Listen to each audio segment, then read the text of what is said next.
brain sluice, slick with ectoplasmic juice. Ecstatic energy, a fire that fuels our memory. With genealogy, with spiritual topography. Questions for your answers, we are data necromancers. Don't knock over my motorbike. I like your shirt, Whitney. Some beautiful cooking maiden, potato chip maiden got it for me. Do you like chips? I love chips. Did you know that I love chips? I guess I just don't see you eat them very often. Yeah, I think early on, my mom tried to thwart snacking. Chippage? Oh. Snacking was never like, I don't know, we didn't really keep that kind of fun stuff around. Yeah, I grew up in a similar household. But because she used to work at Home Depot and Wawa at the same time, so she would bring us hoagies from Wawa, and they would come with a side of a bag of chips. And that was your moment. That was your moment to dive in. My chippies. But what are your favorite chips? A chip always reminds me of like how brilliant flavor scientists are, because that's all that it is. It's such a processed thing. It reminds me of cake, which is another side tangent. It's ultra palatable. It's like meant to make you. Well, it's our brains coming together and be like, do you want something flat? Do you want something uniform and crunchy? And then we're like, I'll take Ridges. I'll take Kettle. I want the super crunch. I mean, if I could pick a flavor of meth, it would be Cool Ranch. Like that. Yeah. Do not put a bag of that in my house. Do not put a bag of that in my house. I've always been a barbecue chip. Ooh, all right. Kettle cooked mesquite barbecue chips, I think, are superior chips. Yeah. Also, we can't forget Doritos. Doritos. Do you remember the old Doritos bag? It was like white and it had a window and you could see the chips in it. Yeah. What? Was Yeah. it the same era of like Pepsi Clear? Did you ever have Pepsi Clear? No. I never drank that or saw it on a shelf, but apparently there was a period of time when we wanted clear Pepsi. I grew up in a soda-less home. I think we dug Sprite. I feel like when we went out to eat and got like pizza, it was about Sprite. I began Sprite. Pepperoni pizza and Sprite. Thank you. That sounds great right now. Sprite's delicious. There's also like LeBron James claymation Christmas commercials about Sprite, cranberry Sprite. The first time I saw Drake or knew of his name was a Sprite commercial in a movie theater ad. Whoa. It was like him rapping, and I was like, the dude from Degrassi. Oh, yeah. The whole Drake thing has been a total anomaly to me because it went from me trying to pirate Degrassi because it was on a different kind of station as a kid, so I could watch it. Wasn't it on Disney? Yeah, and we didn't have that. Mm-hmm. And then that wasn't regular basic cable. And then I saw him consistently on these Sprite ads, so he made like a weird jump, right? But he bought his way into rapping, which is because he could afford good producers. You know, That's a great way to do it. You're like, so would you argue that he didn't started from the bottom? Now we're here. He 100% did not. Why does he have a song called "Started from the Bottom"? It's like that's the front you put on, right? It's part like, of the rap mythology. It's like sad. you have to have built yourself from the ground up. Isn't it such a bummer that it's like if you can't relate to this absolute horrific style of life, then who are you? Is that what rap lyrics are saying to their listeners? I think it's just one. There's so many different types of rap. Right. I think there's, maybe the glorified violence rap is. Yeah, what is that style of narrative called? Not slice of life. That's like a positive. It's like, I'm enjoying a sunny day. But like the rags to riches story. Yeah. Like that's a very prevalent theme in a lot of popular rapage. So we're like a little bit inside, a little bit outside. It's nice. Is it supposed to rain? I don't know. I looked at the weather app today, but I didn't notice any sprinkle dankles. Any giblets? I didn't notice any giblets falling from the sky. Good. So we posted on stories. I posted like, what are we talking about? What are we talking about? And a couple of people responded. Thank you for responding. What'd they say? My God. Spencer was like, which is weird because we were just talking about this artificial sweetener or like sweetener. He was just wondering like how we feel about sweeteners. And I was like, that's a broad ass question. I'll fuck with it. He said that the sweetener that he dumps in his coffee causes cancer and like heart failure and stuff. And when you put artificial in front of anything, I'm like, why would I just not have the thing that we've been sucking down since we invented slavery to get it? It's like, it always brings me back to like big pharma. It's like the marketing, the spin that they put on the new sugars. It's like, this is going to give you all the sweetness and joy and pleasure and dopamine that you get from real sugar without the poison, without the diabetes. But it will fuck you up in a variety of other ways that are not disclosed here in this ad. Right. And we were talking about how copywriters came up, they turned Patio Coke into Diet Coke. That was a copywriter marketing thing. There is absolutely nothing diet about it. People go, oh, there's 0 calories. And it's like, no, it's still, your body doesn't know. It's still consuming sugar, so it's still triggering an insulin response. I'm not a doctor, so I can't specifically, but I do remember learning about that in college, being like, it still does all the same things to your body that sugar does, so there's really no reason to drink it, unless I do believe there might be some sort of diabetic. Yeah, in my mind, I'm like, so all the things that end in OSE, like sucralose, fructose, sucrose, all of those are like chemically similar, but then these fake sugars are like sorbitol, erythrotabletol. There's like, we need a chemist in our midst. Where is Aaron? To describe to us the difference between these so-called sugars.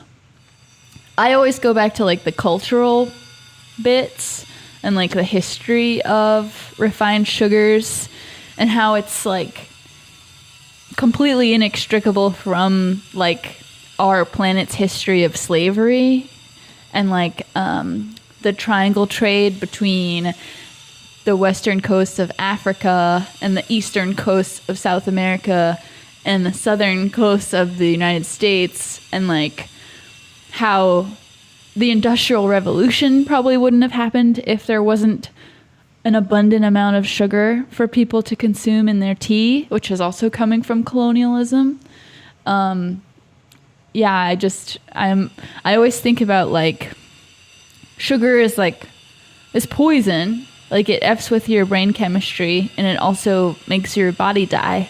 But it's also like the result of slavery and like the legacy of slavery. So like it's so delicious, and it's delicious to us because it's so high in calories. It's like an easy way for our bodies to get energy, but it's like that simple carbohydrate that it hits our bloodstream and it burns. And it's not like the good stuff that gives us sustained energy. But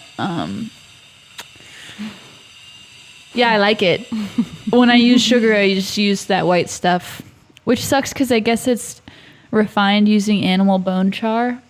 Yeah, I only ever use raw sugar because it just has so much more flavor and it just makes more sense to me.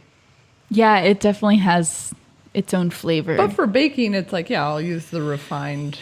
Yeah, like if you're making a lemon cake and you want it to taste predominantly of lemon, then you'll probably use white sugar so that you get the sweetness, but you don't get like that caramelly, toasty flavor, which is delicious on its own. So if you're like making a daiquiri, of course you want to make your rich simple. Simply rich. I've never used artificial sugar. I don't plan to. It's like such a funny, it's like you're going to take it out of my coffee, like the 1 cup I have a day. You know, it's like, what is that? I don't know what that's going to do. I don't take anything in my coffee. Yeah, you are. I like black coffee with a goodie. Oh, yeah. I like the sweet and bitter component, but so good. But I think when milk fat fucking hits, when it fucking hits that sweet, there's a marriage in it. I forget the term, but it just unifies every molecule as if they were supposed to be together. And I live for that. It's so I good. live for that. It's It like is so fucking decadent. Your journey when you had to exit the milk products. And you were like so devastated that you couldn't find a creamer that could replicate because that. Plant creamer just curdles. And like plant creamer, I'll always get plant-based milk if I'm getting an iced drink, whatever. Just throw some coffee in there, it'll be great. Mm-hmm. But it does not survive the heat. It doesn't survive the heat. Something about animal husbandry. We just can't let it go. You're a Midwest cheesehead. I'm a Midwest cheesehead.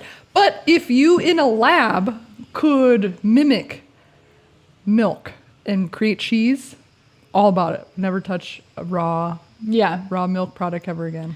Well, that's what tofu is. I had it's like soy milk cheese. It's just cashew cheese. I think gets closer. Cashew cheese is a little bit closer. Cashew queso is its best form. It does melt really well. I got Erica to eat it, and Erica has an eating ARFID. She has it's a sensory processing disorder. And I was watching her eat the vegan queso, like, she's like, oh, this is pretty good. And I'm like, well, I'm not going to tell you what's in it. And I'm like, she said, I don't want to know what's in it. That's a huge step. That's amazing. You don't need to know. You don't need to know. You don't need to know. Yeah, cheese is delicious. I want it on everything. But I haven't tried cashew queso. Speaking of cashew queso, that brings me to my next topic is precognition. Cashew queso precognition. I always think, whenever I hear the word precognition, I think of Minority Report. Ooh. And the way that the precogs are used to solve future crimes. Ooh. So the whole premise, have you seen the movie? Yes, but know this about me. Everything I watch goes immediately into the trash. I don't know what it is, except for The Simpsons. I think that's cool. You're like saving space for important stuff. Yeah, or I guess my hard drive just isn't that big. So she needs more RAM. Feel free to just retell me everything. So the premise is these 3 human beings, I think they're triplets. They were born in a strange way. They're called the precogs because they have this like... The guy from Mad Men? The silver-haired guy? Wait. No, maybe I'm wrong. Oh, you're talking about Roger Sterling? Yeah, is it? Or that's a different sci-fi movie. No, he's not in there. That's a different sci-fi movie. Tom Cruise. Oh, okay. Tom Cruise. It's not the same movie I was thinking of. And there's like this whole crime fighting unit that's based around their ability to tell the future. And something that I read in the article that you shared, it was like the ability to know the future is related to like passionate events. There has to be some type of like high emotional stakes involved. So in this movie, I guess the 2 brothers are twins, and then there's Agatha, I think is the one female sister. She has like the strongest precognition ability, but they can only see murders in the future. And the 2 boys are kind of useless without Agatha. She's like the strongest one, but they just like sleep in a tank of goo, and then when they like pick up on a murder that's about to happen, they like start to freak out, and they have harnessed this technology where they can like display their future memories on a screen. And like you see Tom Cruise just like manipulating the cameras of their minds. I bet he loved playing that. And like roll it back and like look for details so they can go to that location and, you know, obtain that person before they commit the crime. And I don't know. It's like manipulated by someone who knows the system really well. They like recreate an event so that when Tom Cruise like sees it, they think that it's like a repeated event or something, and they just like throw it away, even though it was a new murder. It's so interesting to see it like future depictions. That's like my shit. Like the I know, that's why we need to write a comic book. Sci-fi, future, dystopian, post-apocalyptic stuff, and like Tom Cruise is There all they are now. It's a tiny camera. Yeah, that is definitely a drone or like some kind of insect give me in spy. that socket. Yeah, go up in there, bitch. Oh my god! Oh my god!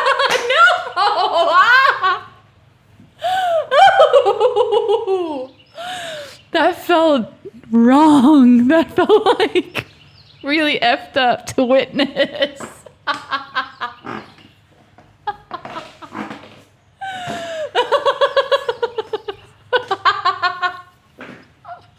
For the listeners at home, we just watched a bumblebee just fly to the outlet, the one outlet above our heads, and then he crawled into the bottom. It looked like gross for some reason. Yeah, it didn't seem right. There he is. I don't know what he's looking for. He's Now probably I'm like confused. ashamed of him.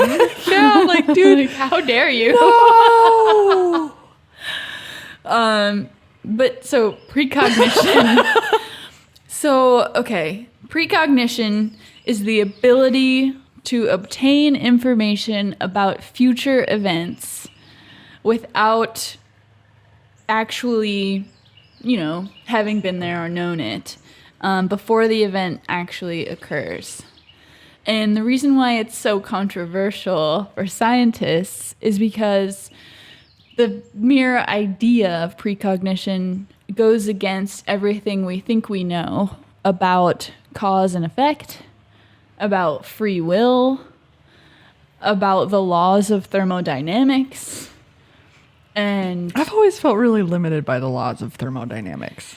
yeah, they seem really limiting. Yeah, I'm like, okay, when's the next, when are you guys going to get in there and be like, oh, guess what?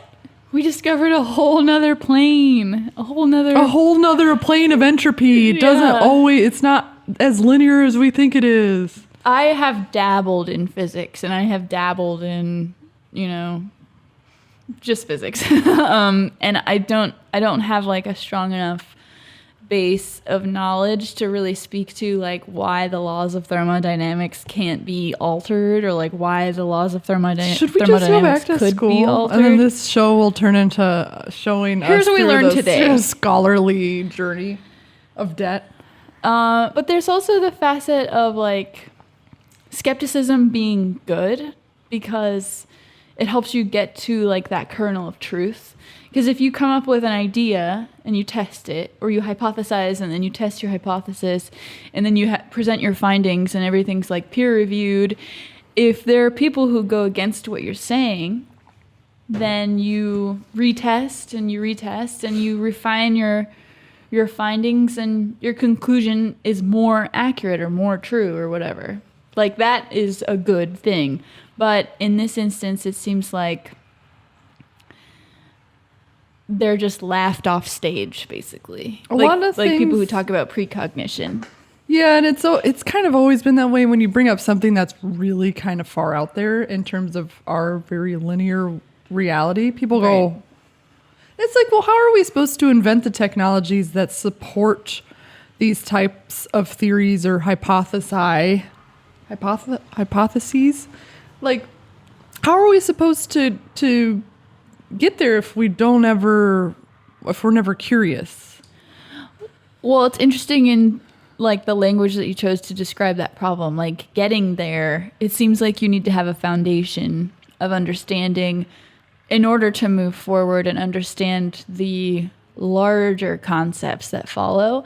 So I feel like the precognition bit questions our foundation of knowledge and how we experience time, because our bodies, like, we can only experience reality through our five senses, supposedly. But then this whole thing is like, no, there's like all this other shit that we can experience and we don't know how we're experiencing it or where it comes from or what it is. And then everybody goes. It's like, but So it kind of like knocks everything we can't off, go to and the then- past. Like the only way we can get to the future is to So like. how...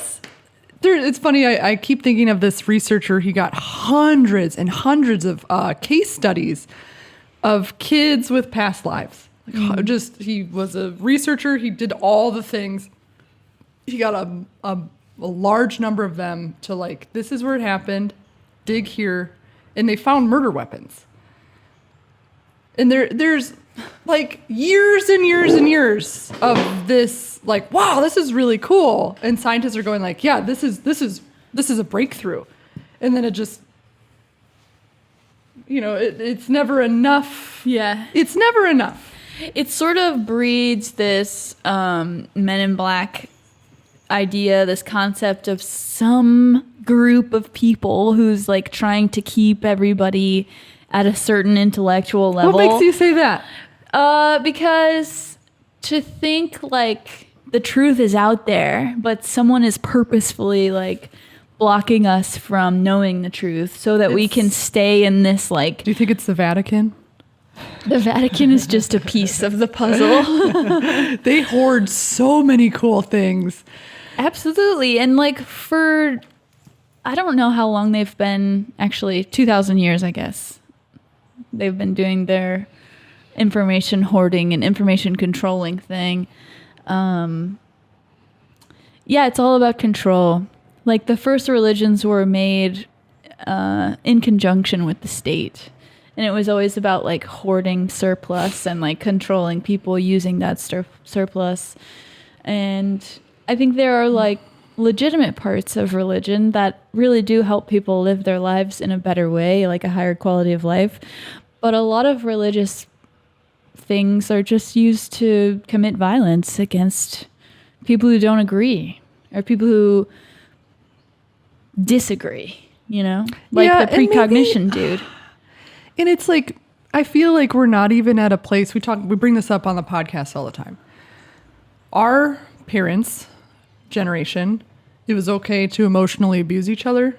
It's okay to not touch your kids or look them in the eye. It was like expected. It was part expected. of the TV shows of the time. Your dad works, he comes home, don't bother him. And then you're 20. There's always like that recurring theme of like, right?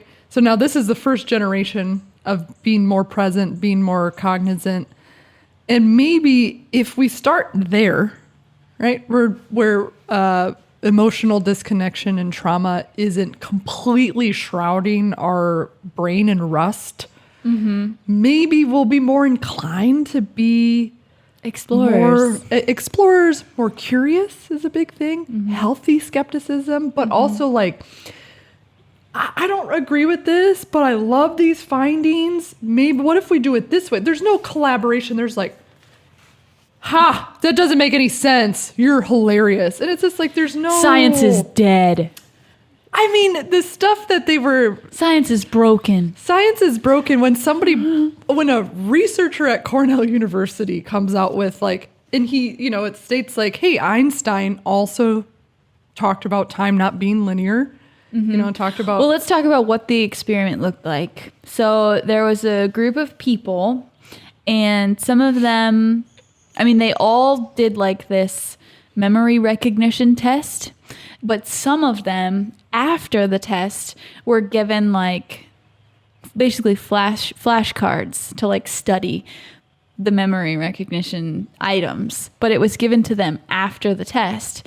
And it showed that some of them did better on that prior memory recognition test based on their future exposure to those images or concepts or items or whatever. So if you can wrap your mind around that, they were given a test, and then after the test, they were allowed to study for it, some of them. And the people who were allowed to study after the test had already done better on the test. Right, but then the flashes of pornography. Right, the erotic imagery was what was like the strongest. They noticed that the body would react before they showed the pornographic slide. Right. Suggesting that It anticipated the arrival. There's some other esoteric element that they're trying to quantify, which is the anticipation. Like your body is being able to anticipate. Yeah. That. And people have touched on this concept in a lot of different ways. There's like this, one of my favorite books that I've ever read is called Ridley Walker, and it's by Russell Hoban, and it's a sci-fi book, and it's about this these like loosely affiliated tribes 3,000 years or something after nuclear devastation takes place, and it's written in this like completely obsolete dialect. I love it so much. But there's this part that I always remember where Ridley is talking about that thing, what's in you, what's looking out through your eye holes, what's not you, but it's what puts the spear in your hand when you hear a noise when you're dead asleep, and all of a sudden you're on your feet with a spear in your hand and you don't even know what's going on, but your body was ready for that. Like that different type of consciousness that you're not really cognizant of. Maybe some people are more in tune with that, and that's how precognition can be possible, because you're like more attentive to sort of subterranean feelings or whatever. I remember, I don't remember what show it was. I remember what happened. This mom was in like Oklahoma, and her kids were in San Antonio staying with their dad, and they were going to go stay with their aunt in an adjacent city. So they were going to, drive to the other city. San Antonio, Oklahoma.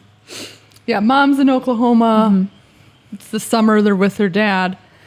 That morning, the mom calls her kids sobbing.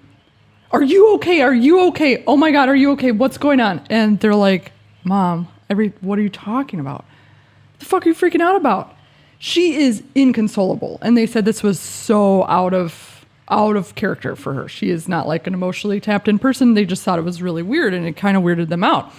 Whatever. The aunt comes, picks up the kids. They're driving back to the aunt's house, and they get into a massive car wreck, and one of the siblings die, and then the other one's like permanently deformed. Oh my God. And that instance changed the guy's life, because he's like, my mom knew.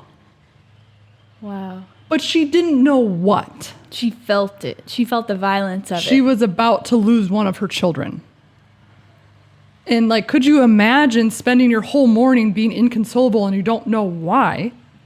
Yeah, that's crazy. But it brings to mind like other reasons why it's so difficult to quantify precognition stuff, because like if you do predict it and it happens, then it's easy to like rule out as like a coincidence.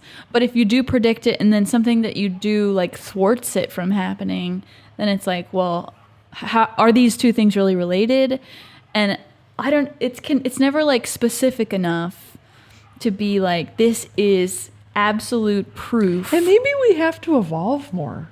Like maybe we just have to like be able to, oh my God, my kids are going to get into an accident. Don't go in the car. Do not let your aunt, and then to be able to, if we could evolve or maybe foster a sense of evolution with that ability. True, but even that concept, like knowing the future is never enough to be able to avoid it. It's like the Oedipus thing, where he's like told his destiny, so he leaves town so that he doesn't end up killing his dad and murdering his dad and marrying his mom. But his trying to avoid his destiny actually made him fulfill his destiny. Well, and then how much of a fucking floodgate are you going to open if you start dissecting what you think is free will? So sure, maybe, so let's say we can start predicting the future because we're fostering that intuition. So you stop it, but then it turns out like, okay, well, there's a plane crash. It's like there's unavoidable things, and then you start fucking with the gears of reality and karma and stuff. The gears of reality are the thing that are the scariest. Yeah, because do you want to mess with it? But also, it's like, I want to evolve. I remembered, too, sorry I keep touching you. You can tell me to fuck off. I just Dude, feel touch me. I just feel like grabbing you. Please, let's hold hands the whole time. We were up at at my mom's side had a cabin in northern Minnesota. I remember being up at the cabin, and I was 9 or 10 or whatever. And my mom was sobbing, and she kept saying, "Sharks in the sky. There are sharks in the sky." And I was like, "Oh, mom lost it. She's done gone." 2 days later, 9/11 happened. Holy shit. Now, as somebody who's experienced all sorts of very strange phenomena with their brain, it makes sense when you're like, sharks in the sky, I don't know what the fuck that means, but that's the thing that's coming to me, sharks and fire. And she kept like saying those two things over and over again. We were all like, Mommy's crazy. But then suddenly it's afterwards that it makes sense. Or I did a psychic homework with a partner in Sarah's class, and you had to think of 3 dead people. And one of the guesses that I had for the guy, I was like, kept getting this image, and I'm like, oh, he's so tall, and he's got like this big brimmed hat and big whatever. And the guy's like, okay, you nailed it. It is a male, and he did have a really crazy mustache, but he wasn't tall. He was my favorite uncle when I was a little kid, and he died when I was really young. And I was like, okay, so you were short.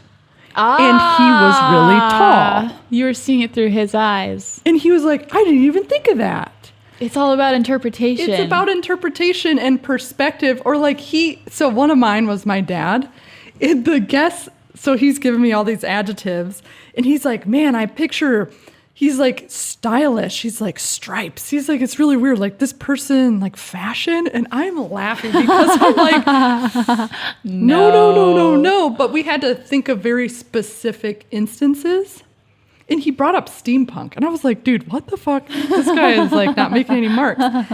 But then I'm like, no, so the picture I have in my head is my dad, and he's wearing a peppermint striped 1930s bathing suit, and he has steampunk. But to me, it was my dad being my dad. It wasn't him giving a shit about fashion. Oh, man. But from his perspective, it was somebody who looked fashionable. That's how it gets wobbly, because you don't understand what you're seeing.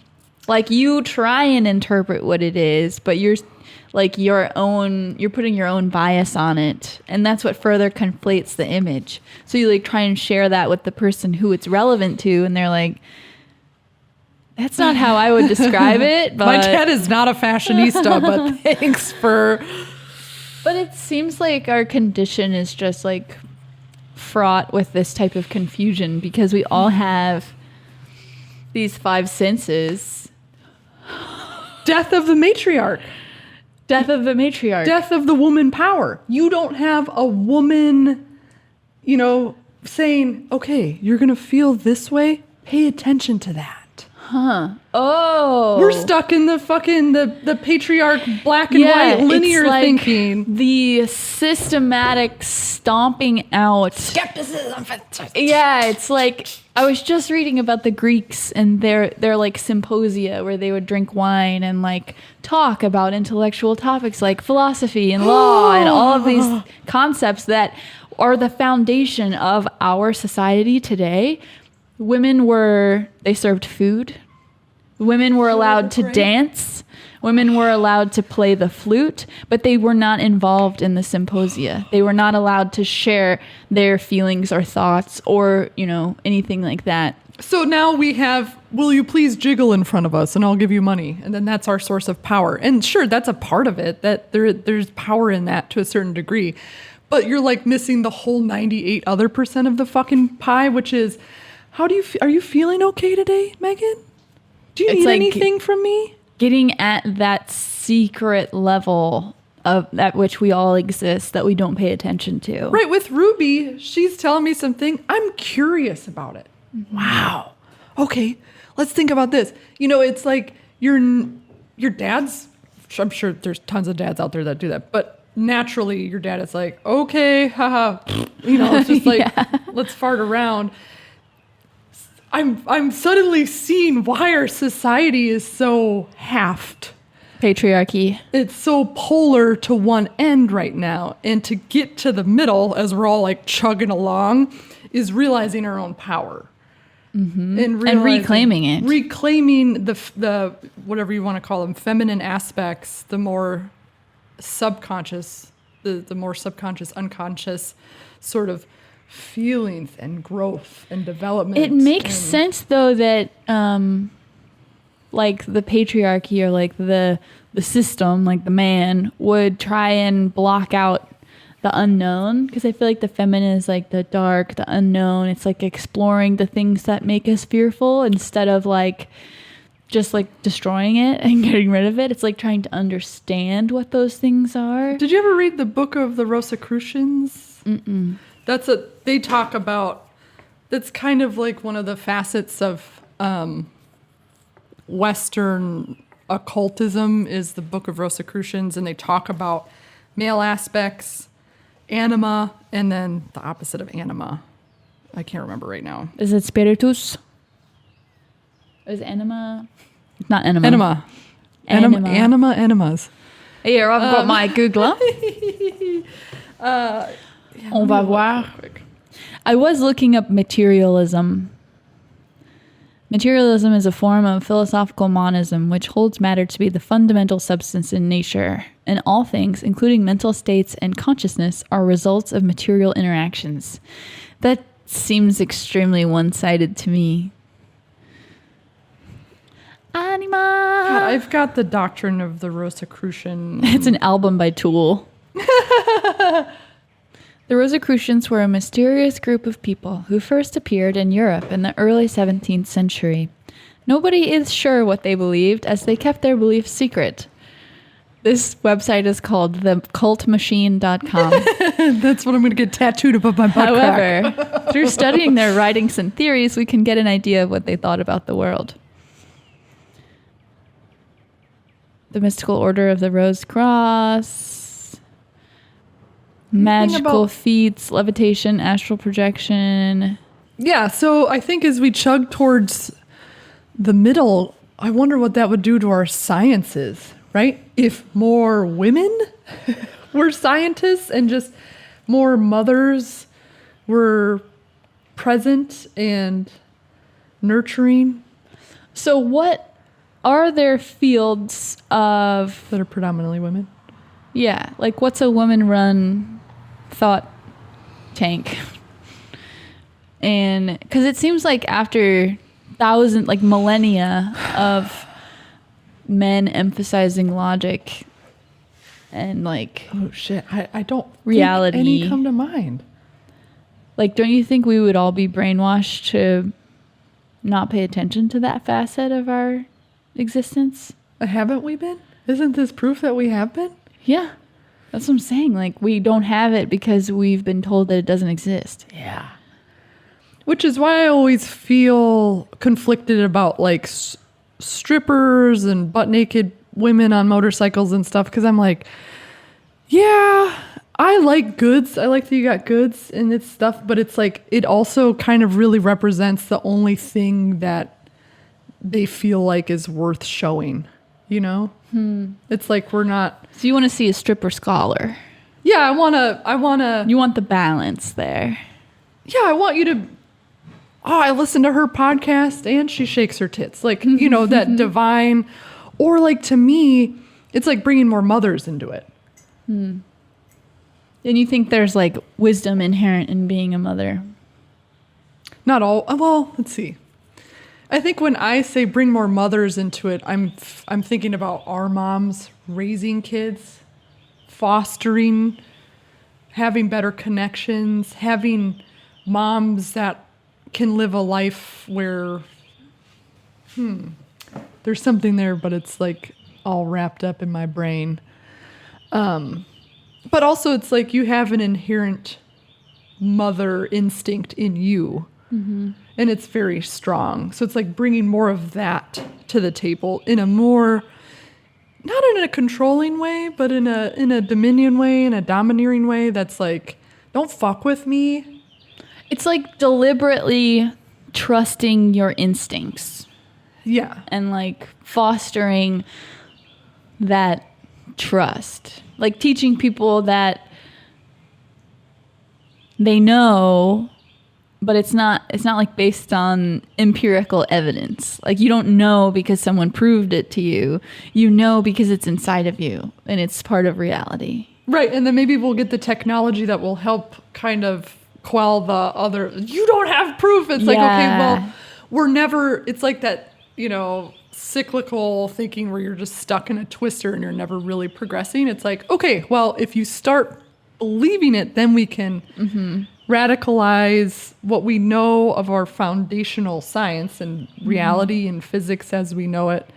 And we can propel forward in a way that will bring most of you with us and help you believe us. And then we can live in like a Dune-like future. The spice must flow. I don't know. It's so interesting to think like, oh man, I think it just got sucked out of my brain. Oh no. No. Where's my tinfoil hat? Dune, the spice must flow. Yeah. Women, technology, going forward. We need to bring them with us by our... I guess there's something like deliberately egocentric about claiming to know. Yeah, right? And like believing that what you know is true and then like deliberately passing it on to the next men and then those men passing that on to those men and then like men like getting each other's backs like, yeah, what he's saying is true, what that person is saying is fucking wrong, and we all agree except them, so they're banished. It's like boys club shit. I'm like picturing a world where the only person we worship is ourselves. That's huge. Like, take no prisoners, believe no gods, believe yourself. Because I think so many people get stuck in I picture like a boil or something, right? Where it's like you're squishing out from this one membrane and you're stuck in anxiety and fear and assumption. And we've talked about this before, like living in that reality where you're assuming, oh, they did this because I thought this. Yeah. Oh shit, no, the bank fooper is here. The bank fooper is here. I can see them now hovering Bees like just a start coming out of the spy outlet above the house going, That was a confirmation. Remember did you ever say the truth gecko in Costa Rica? No. Did John Paul or Aaron ever tell about the truth gecko? Oh, no. the Bronco just for the first time went boop, boop, and I was like, okay, the truth Bronco is here. Because I was like, there's something hovering above us. Like, did it just go boop boop? Yeah, it's like a internal click. Like, click. Whoa. Anyways, truth Bronco. Fuck you, bank fooper. What's bank foomper? Like, you know, with the bank where you sign a check and then you put it in that thing. Yes. And then you send it to the vacuum bank teller, tube. the vacuum tube. We just got bank foomed fooper. hard on our fucking... Damn it. Just because we're figuring shit out and something thinks it's so funny to We're like come scratching below the surface. Oh, shit. What were we... And then I need to have like a rewind element to this. Let's see. We were talking about the boys club. And how, like, people who disagree are just, like, foomped and not included. And, like, women are only invited if they can dance or cook. Fuck a duck. Fuck. Well, thanks, folks. let's take it back to the top. Precognition. Knowing about future events before they take place. And not through, like, guessing what's going to happen, but, like, having seen. Oh, I got it. She's got it. I got it. I was talking about how we all have, like, herniated realities that are pressurized from our anxieties and our fears, but they don't actually exist. Right? So how much more power can we reclaim if you fix the herniation of fear of, discomfort, fear of anxiety, fear of validation. There's so many fears. There's so many fears in everyday life. But if you fix that herniation, how much energy do you get like brought back to your intuition or to your emotional self? Yes. So my question is, if I'm moving about based on my assumptions that I'm making about reality and all the people that I share reality with, the only way for me to verify what's actually true and sort of get rid of the assumptions is to like ask, like share, like communicate, like, do you think this is like this? And if you're like, no, it's like this, then it's always like what I perceive versus what you perceive. You know? How do you get to like that kernel of truth? And that's always been my thing about like trying to trust my instincts. I'm like, what if my instinct organ is fucked and it's like deformed and it doesn't instinct right, you know? And then I'll compare it with what your instinct organ is seeing or experiencing and see that there's differences there, but who's wrong and who's right? Like, how do you get at that kernel of truth, you know?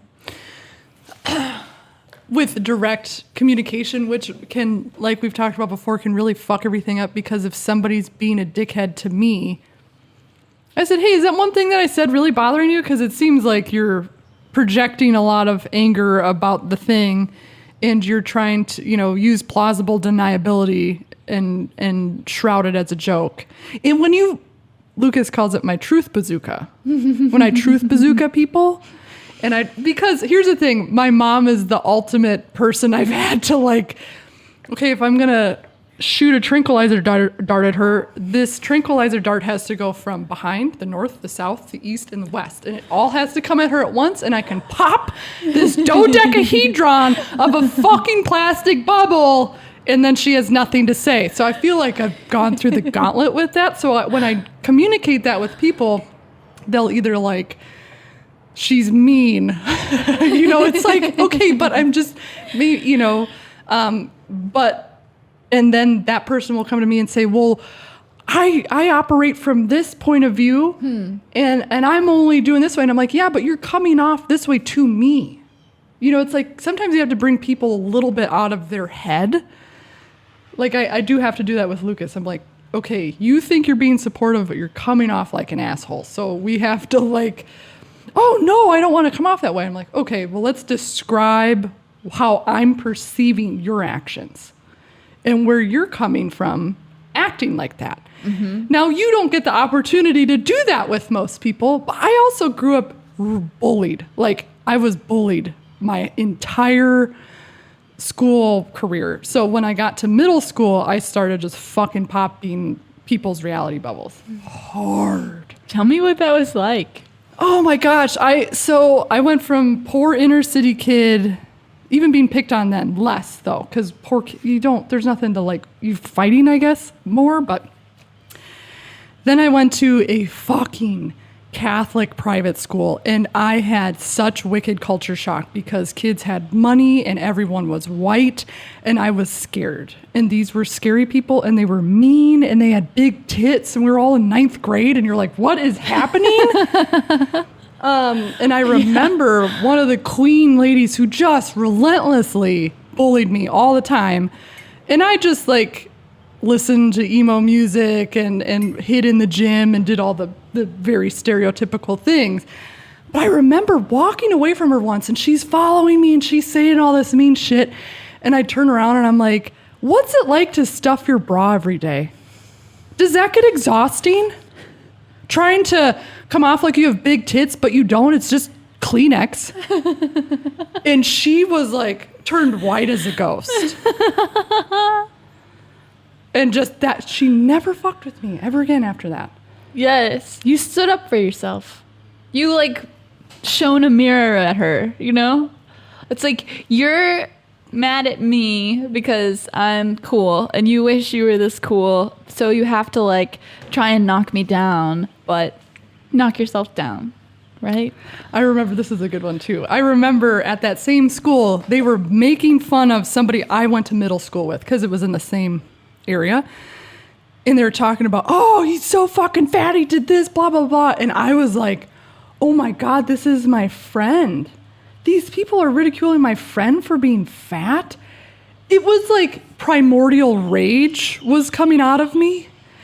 And so I knew what bothered this kid because like you're the fly on the wall, right? When you're like the emo kid. But you're also like incredibly intelligent and observant. Like that's your power. I remember being like, hey, Matt. I knew his weakness. This is mean. But he was ridiculing my friend. It was so bad what he was doing.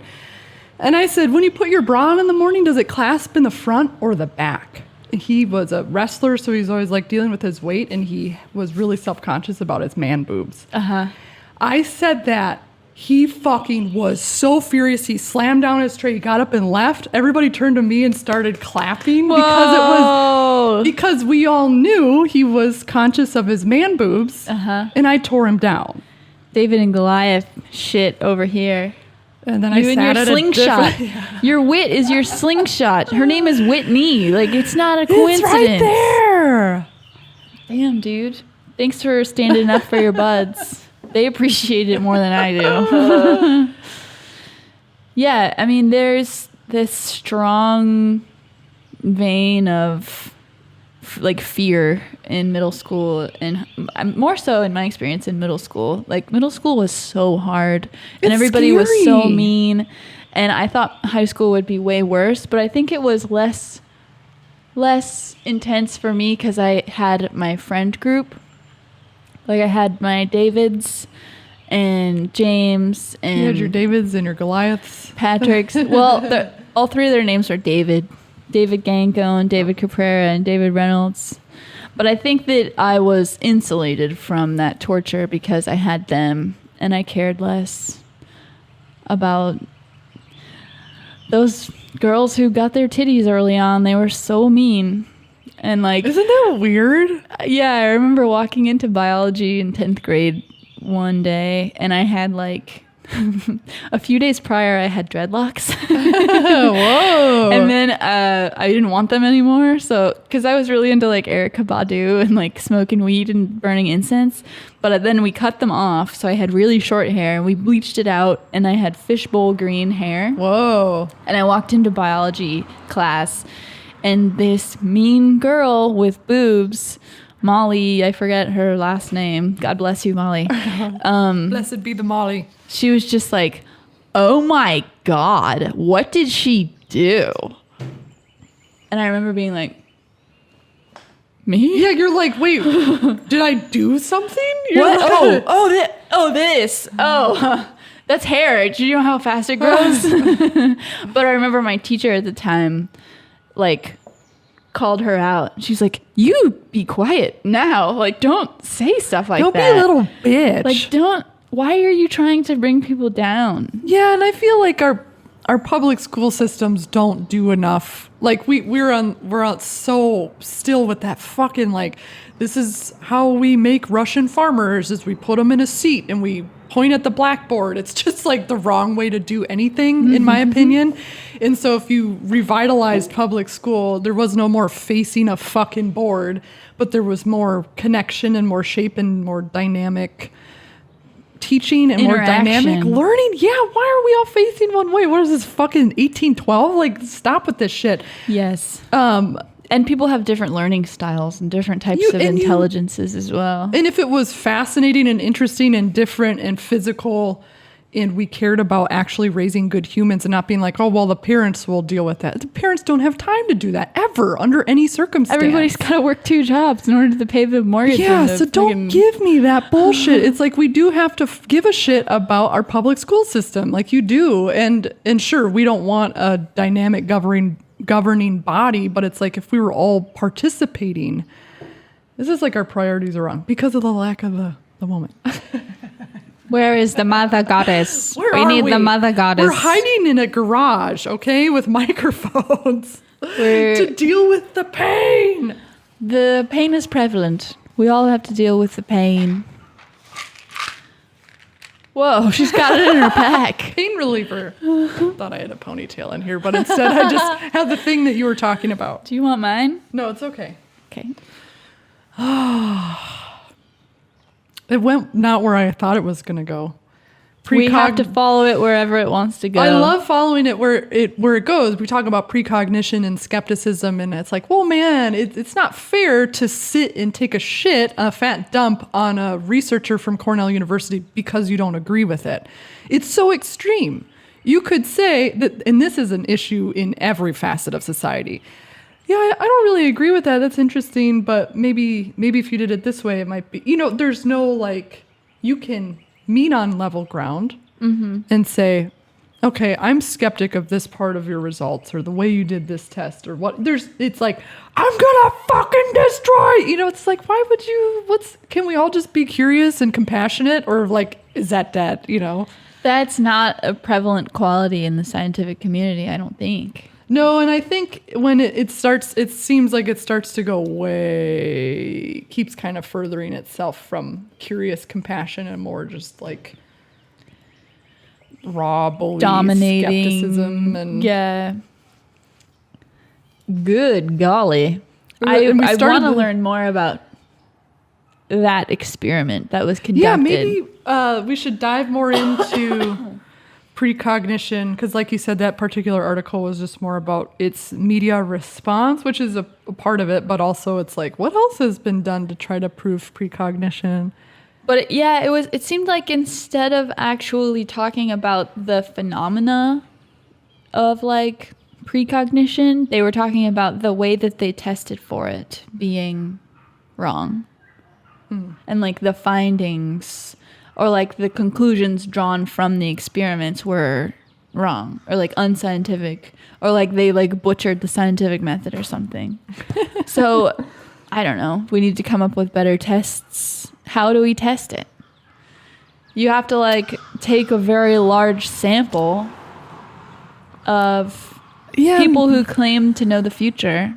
I mean, let's design a test right now. How do we test for precognition? You identify people who claim to know the future, a bunch of Nostradamuses, and then you record what they anticipate will happen, and then you see whether it happens. But you need a control group. So you get a group of people who don't claim to know which way is up or down, and you ask them what's going to happen in the future.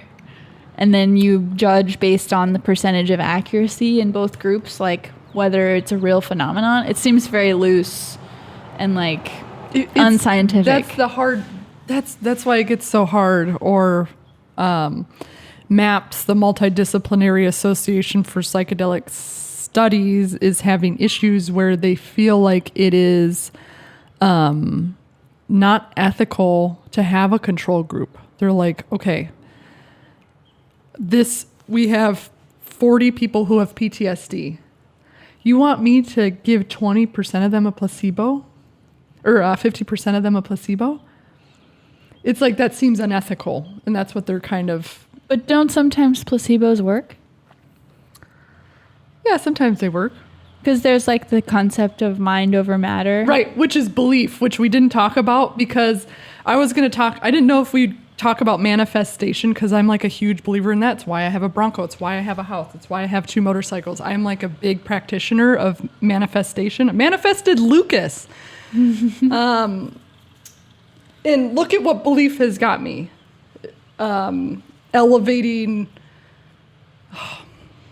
It's a whole nother show. Next time. I'm going to squash. I'm going to be self-aware and be like, whoa! Write it down. No, write it down. Talk about it next time. Belief. The power of belief. We'll hit that next pod. 31. Yeah, just like the spiritual revival. They all believed. Look what happened. It lasted for 13 days. It's over? It's over. I believe in the power of belief. Mm-hmm. But there's no like... There's no one truth. I mean, this is a huge topic. I I think that what people believe is true to them. Right, and that's how you manifest, I want a Bronco. Right? Mm-hmm. It's not like that was my focal point, which is I will bring all of my manifestation manuals with, like, you need the focal point and the belief to get there, and it has to be very specific. Yeah, that makes perfect sense. Right, and to each person, everybody's going to have extremely different focal points. And it's like a magnifying glass in the sun. It's like you can fucking light a fire if you get it down. Jim Carrey wrote a specific check to himself and put it in his wallet. 1 year later, he got that amount of money to him. You know, it's like if you put yourself in the reality of, you know, he was a struggling stand-up performer. He was having a really hard time, but he's got a whole, I think he either made a documentary or wrote a book about his fucking manifestation powers. And how it transformed everything. And then that's kind of why he did Bruce Almighty, that movie and stuff. He's got like a funny metaphysical past to him. But it goes to show, it's like, if you stepped into that life and lived it and truly believed it down to every detail, why would it not come to fruition? That's what I'm thinking. It's like if you are ambitious in a certain direction, then that is your focus. And that's what you're going to get because you've set goals that are attainable. You don't set goals that are impossible. Right. That is where like the manifestation falls off for me. It's like this person who doesn't have a job or doesn't have a any kind of cash flow, like they manifest a yacht or something. Well, right. And that's why manifestation is a huge discipline. It's not just, I want a yacht. It's like, how are you going to get the yacht? You need to envision every step of the way. And that's how you like make it a reality. Right. You have to see how it would be a reality. Belief. And that would be a fun experiment, is to get people of regular means who have passionate drives. Passion. That's another passion that's is the the thing fuel that to the comes fire. up. Passion and belief is what collapses the wave function in your favor. But then they also need willpower, right? Because it's like, if That's a doozy. So they're like, oh man, I really want this thing. And I'm like so gung-ho about it, but I don't know. It's like, no, you have to believe that it's possible. So it's like all those little Rubik's Cubes, but that's where the magic is. Definitely. Yeah. Oh, anyways.